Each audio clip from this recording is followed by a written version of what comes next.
تدبر قرآن امین احسن اصلاحی سورہ نحل آیات 10 تا 23۔ آگے کا مضمون یہی توحید کا مضمون ایک دوسرے پہلو یعنی کائنات میں توافق کے پہلو سے واضح کیا گیا ہے، اور پھر آخر میں متنبہ کیا گیا ہے کہ جو لوگ دوسرے معبودوں پر تکیہ کیے بیٹھے ہیں وہ یاد رکھیں کہ قیامت کے دن جب کہ لوگوں سے ان کے اعمال کی بابت پرسش ہونی ہے، ان کے یہ فرضی دیوی دیوتا کچھ کام آنے والے نہیں ہیں۔ سب کو اللہ واحد ہی سے سابقہ پیش آنا ہے، اور وہ ہر ایک کے تمام ظاہر و باطن سے واقف ہے، اور ہر ایک کے ساتھ اس کے اعمال کے مطابق ہی معاملہ کرے گا۔ اعوذ باللہ من الشیطان الرجیم، بسم اللہ الرحمن الرحیم۔ هو الذي أنزل من السماء ماء لكم منه شراب ومنه شجر فيه تسيمون ينبت لكم به الزرع والزيتون والنخيل والأعناب ومن كل الثمرات إن في ذلك لآية لقوم يتفكرون وَسَخَّرَ لَكُمُ اللَّيْلَ وَالنَّهَارَ وَالشَّمْسَ وَالْقَمَرَ وَالنُّجُومُ مُسَخَّرَاتٌ بِأَمْرِهِ إِنَّ فِي ذَلِكَ لَآيَاتٍ لِقَوْمٍ يَعْقِلُونَ وَمَا زَرَعَ لَكُمْ فِي الْأَرْضِ مُخْتَلِفًا أَلْوَانُهُ إِنَّ فِي ذَلِكَ لَآيَةً لِقَوْمٍ يَذَّكَّرُونَ وَهُوَ الَّذِي سَخَّرَ الْبَحْرَ لِتَأْكُلُوا مِنْهُ لَحْمًا طَرِيًّا وَتَسْتَخْرِجُوا مِنْهُ حِلْيَةً تَلْبَسُونَهَا وَتَرَى الْفُلْكَ مَوَاخِرَ فِيهِ وَلِتَبْتَغُوا مِنْ فَضْلِهِ وَلَعَلَّكُمْ تَشْكُرُونَ وَأَلْقَى فِي الْأَرْضِ رَوَاسِيَ أَن تَمِيدَ بِكُمْ وَأَنْهَارٌ وَسُبُلٌ لَعَلَّكُمْ تَهْتَدُونَ وَعَلَامَاتٍ وَبِالنَّجْمِ هُمْ يَهْتَدُونَ أَفَمَنْ يَخْلُقُ كَمَنْ لَا يَخْلُقُ أَفَلَا تَذَكَّرُونَ وَإِن تَعُدُّوا نِعْمَةَ اللَّهِ لَا تُحْصُوهَا إِنَّ اللَّهَ لَغَفُورٌ رَحِيمٌ وَاللَّهُ يَعْلَمُ مَا تُسِرُّونَ وَمَا تُعْلِنُونَ وَالَّذِينَ يَدْعُونَ مِن دُونِ اللَّهِ لَا يَخْلُقُونَ شَيْئًا وَهُمْ يُخْلَقُونَ أَمْوَاتٌ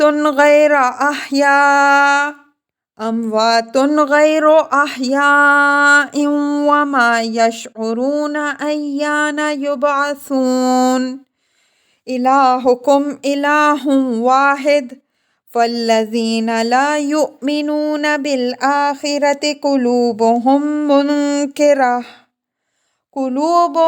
مُّنكِرَةٌ وَهُمْ مُسْتَكْبِرُونَ لَا جَرَمَ أَنَّ اللَّهَ يَعْلَمُ مَا يُسِرُّونَ وَمَا يُعْلِنُونَ إِنَّهُ لَا يُحِبُّ الْمُسْتَكْبِرِينَ۔ ترجمہ: وہی ہے جس نے آسمان سے پانی اتارا جس میں سے تم پیتے بھی ہو، اور اسی سے وہ نباتات بھی اگتی ہیں جن میں تم مویشیوں کو چراتے ہو۔ وہ اسی سے تمہارے لیے کھیتی، زیتون، کھجور، انگور اور ہر قسم کے پھل پیدا کرتا ہے۔ بے شک اس کے اندر بہت بڑی نشانی ہے ان لوگوں کے لیے جو سوچیں۔ اور اس نے رات اور دن، سورج اور چاند کو تمہاری نفع رسانی میں لگا رکھا ہے، اور ستارے بھی اسی کے حکم سے نفع رسانی میں لگے ہوئے ہیں۔ بے شک اس میں نشانیاں ہیں ان لوگوں کے لیے جو سمجھیں۔ اور زمین میں جو چیزیں تمہارے لیے گون اگوں قسموں کی پھیلائیں، بے شک اس میں بھی بڑی نشانی ہے ان لوگوں کے لیے جو یاد دہانی حاصل کریں۔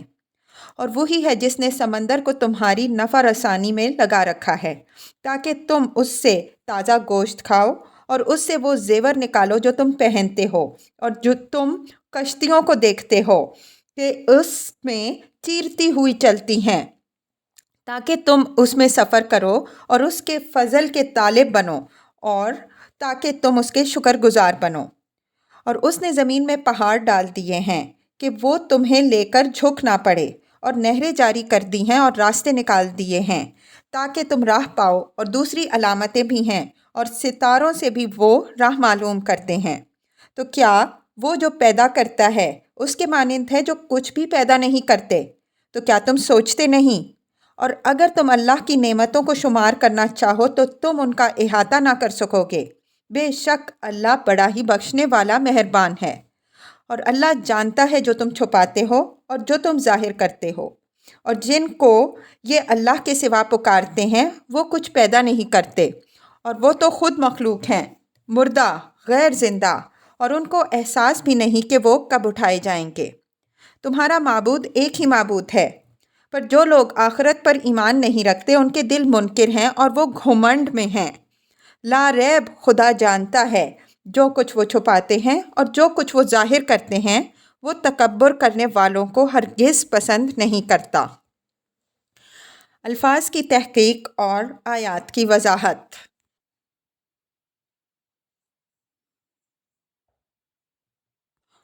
هو الذی انزل من السماء ماء لکم منہ شراب ومنہ شجر فیہ تسیمون۔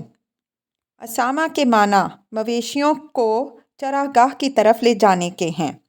آیت کا مطلب یہ ہے کہ وہی ایک خدا ہے جو آسمان سے پانی اتارتا ہے، جس کو تم زمین پر بسنے والے پیتے بھی ہو۔ اسی سے وہ جنگل، جھاڑیاں اور نباتات بھی اگتی ہیں جن میں تم اپنے مال مویشی چراتے ہو۔ یہ صورت واقعہ اس بات کی شہادت دیتی ہے کہ آسمانوں کے خدا اور ہیں اور زمین کے خدا اور، یا اس بات کی شہادت دیتی ہے کہ ایک ہی خدائے قادر و قیوم آسمانوں اور زمین میں سب پر حکمران ہے۔ ظاہر ہے کہ آسمانوں اور زمین کا یہ توافق اس حقیقت کی کھلی شہادت ہے کہ ایک ہی حکیم و قدیر کا ارادہ آسمانوں اور زمین سب میں کار فرما ہے، اور اس کی ربوبیت و پروردگاری کا خوان کرم اتنا وسیع ہے کہ انسان تو انسان کے کام آنے والے جانور بھی اس سے متمتع ہو رہے ہیں۔ یُنبِتُ لَکُم بِہِ زَرْعًا وَالزَّیتُونَ وَالنَّخِیلَ وَالْأَعْنَابَ وَمِن کُلِّ الثَّمَرَاتِ إِنَّ فِی ذَلِکَ لَآیَةً لِقَوْمٍ یَتَفَکَّرُونَ۔ اسی پانی سے وہ کھیتی، زیتون، کھجور، انگور اور گوناگوں قسم کے پھلوں کے باغ پیدا کرتا ہے۔ فرمایا، اس میں بہت بڑی نشانی ہے ان لوگوں کے لیے جو تفکر و تدبر کریں۔ توحید کی دلیل توافق کے پہلو سے تو اس میں ہے ہی، لیکن تفکر کرنے والوں کے لیے اس میں بہت بڑی نشانی آخرت کی بھی ہے، اس لیے کہ گوناگوں نعمتوں اور حکمتوں سے بھری ہوئی اس دنیا پر جب ایک حساس انسان غور کرتا ہے تو وہ بے تحاشا پکار اٹھتا ہے کہ ربنا ما خلقت ھذا باطلا، اے میرے رب، تو نے حکمتوں اور رحمتوں سے یہ معمور عالم عبث اور بے غایت پیدا نہیں کیا۔ اس کے باغایت اور با مقصد ہونے کا لازمی تقاضا ہے کہ اس کے بعد ایک ایسا دن آئے جس میں ان لوگوں پر انعام فرمائے جنہوں نے اس میں اپنی ذمہ داریاں پہچانی اور اپنے فرائض ادا کیے ہوں، اور ان لوگوں سے باز پرس کرے جنہوں نے ہوش سے آری ایک شتر بے مہار کی زندگی گزاری ہو۔ وَسَخَّرَ لَكُمُ اللَّيْلَ وَالنَّهَارَ وَالشَّمْسَ وَالْقَمَرَ وَالنُّجُومُ مُسَخَّرَاتٌ بِأَمْرِهِ إِنَّ فِي ذَلِكَ لَآیَاتٍ لِقَوْمٍ یَعْقِلُونَ۔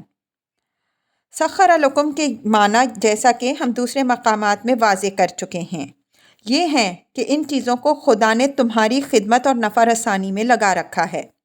لیکن یہ عجیب ماجرا ہے کہ خدا نے تو ان چیزوں کو تمہاری خدمت میں سرگرم کیا کہ تم اس کے شکر گزار بنو۔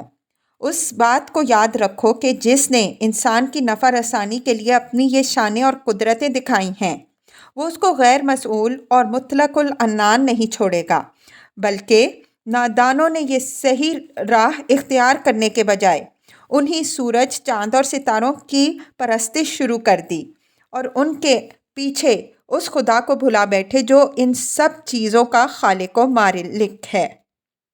وَمَا زَرَعَ لَكُمْ فِي الْأَرْضِ مُخْتَلِفًا أَلْوَانُهُ إِنَّ فِي ذَلِكَ لَآیَةً لِقَوْمٍ یَذَّکَّرُونَ۔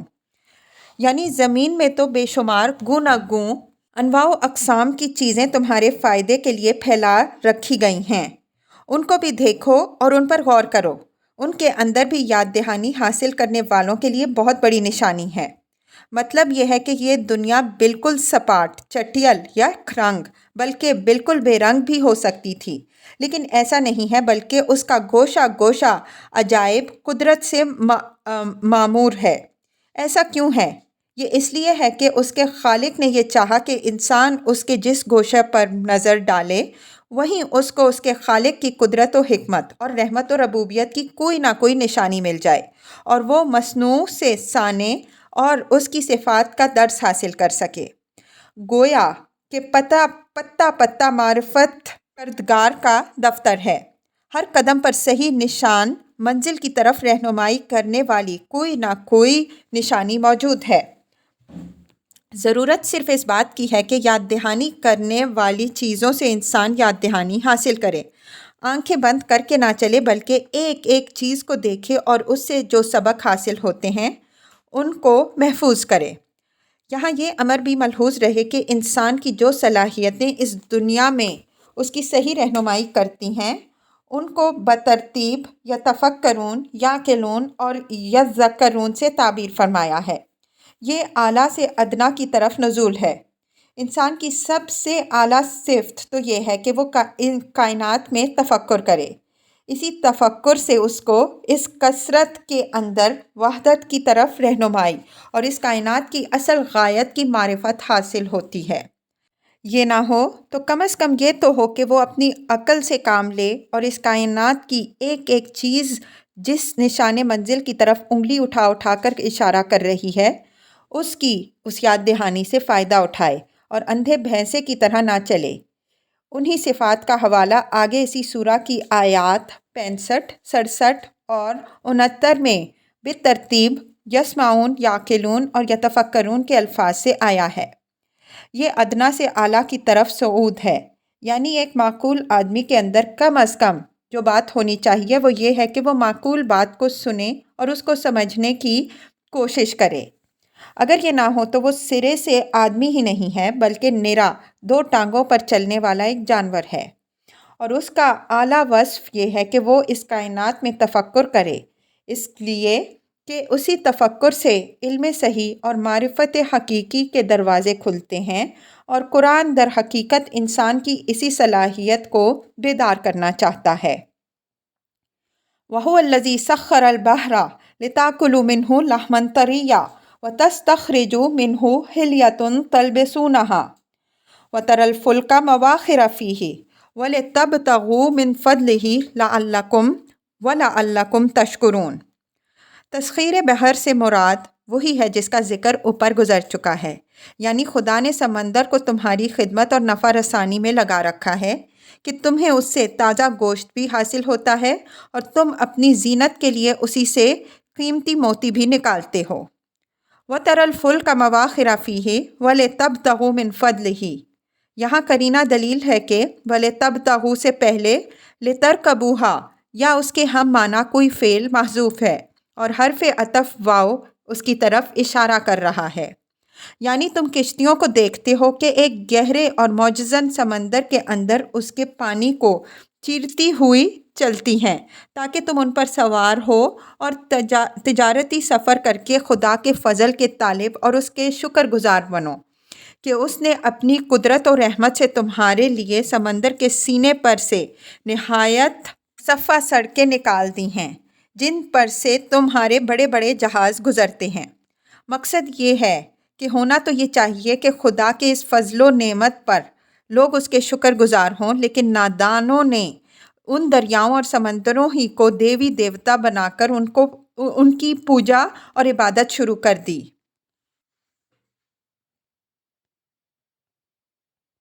وَأَلْقَى فِي الْأَرْضِ رَوَاسِيَ أَن تَمِيدَ بِكُمْ وَأَنْهَارًا وَسُبُلًا لَعَلَّكُمْ تَهْتَدُونَ وَعَلَامَاتٍ وَبِالنَّجْمِ هُمْ يَهْتَدُونَ۔ اس میں اعلیٰ عربیت کے اسلوب کے مطابق کلام کے بعض اجزاء جو بغیر اظہار کے ظاہر تھے وہ حذف ہیں۔ ہم نے ترجمہ میں ان کو کھول دیا۔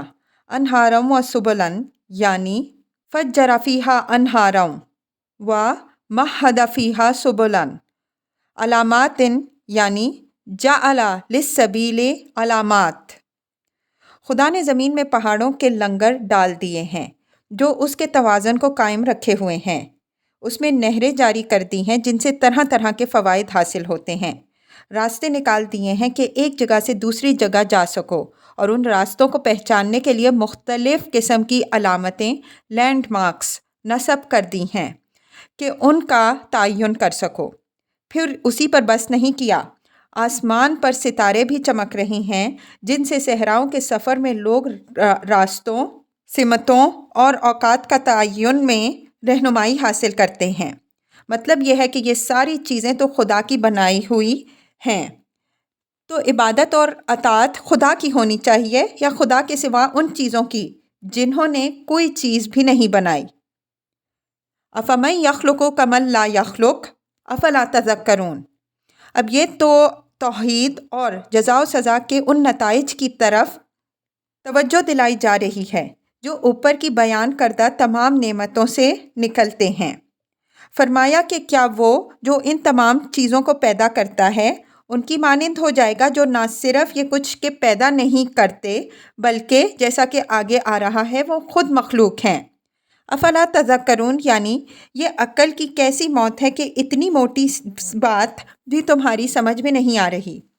یہاں اس حقیقت پر نظر رہے کہ مشرکین عرب ان چیزوں کا جن کی طرف اوپر توجہ دلائی گئی ہے خالق خدا ہی کو مانتے تھے، لیکن اس کے باوجود انہی مخلوقات میں سے بہت سی چیزوں کو وہ خدا کا شریک ٹھہراتے، اور جو حقوق خاص خالق کے ہیں ان میں وہ ان کو حصہ دار بناتے اور اس طرح خالق کو اس کی مخلوقات کے برابر کر دیتے۔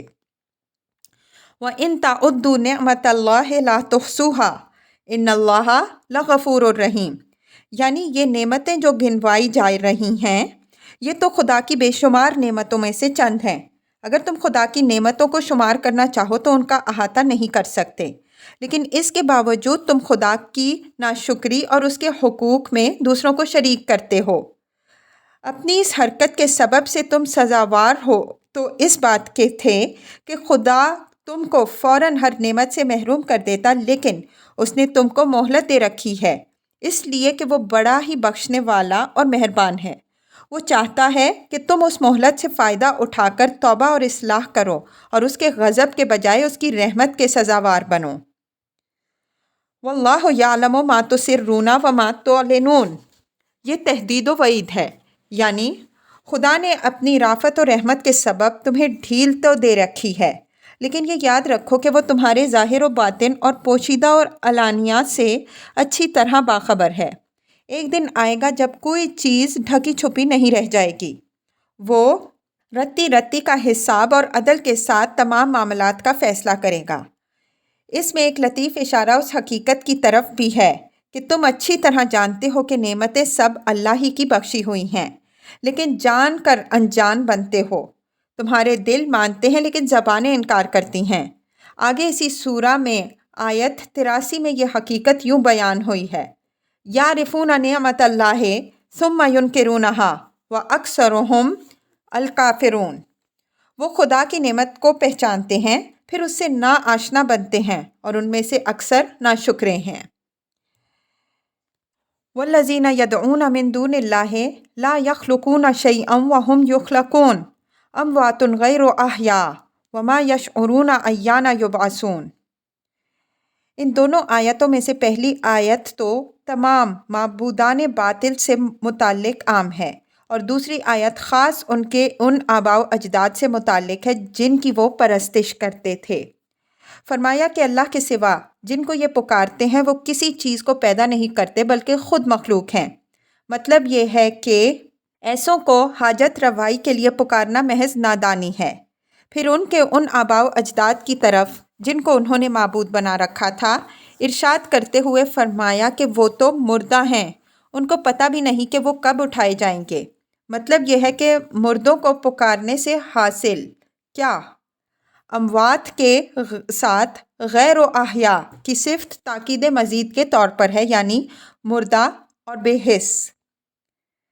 الہکم الہ واحد،